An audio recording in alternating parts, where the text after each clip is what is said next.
Hello guys. Welcome to the Evolving Knowledge channel. Have you ever encountered the problem of dilutions in chemistry classes?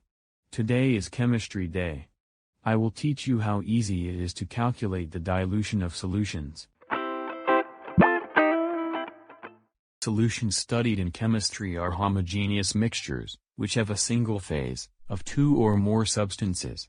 The substance that dissolves is called the solute, and the one that dissolves the other is the solvent. Now, imagine that in your class, the teacher asks you, 35 milliliters of distilled water was added to 50 milliliters of a sodium chloride solution with a concentration of 0.5 moles per liter. What is the concentration of the new solution? Because you watched this video, you will remember the following equation. C1 times V1 equals C2 times V2, where C1 corresponds to the initial concentration.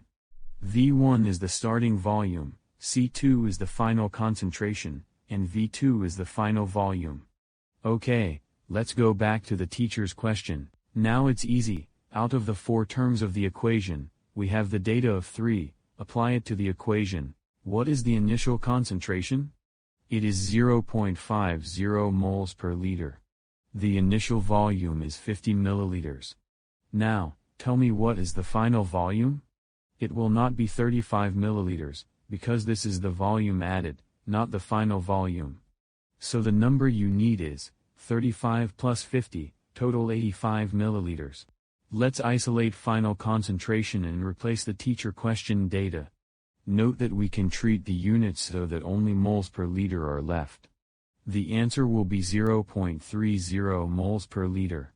See how easy it is? To ensure that you have learned, write in the comment section the answer to the following question. 35 milliliters of distilled water was added to 15 milliliters of a 0.5 moles per liter solution of potassium manganate.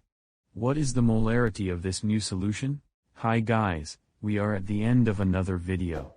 Please give us your support by giving us your like and subscribing to our channel.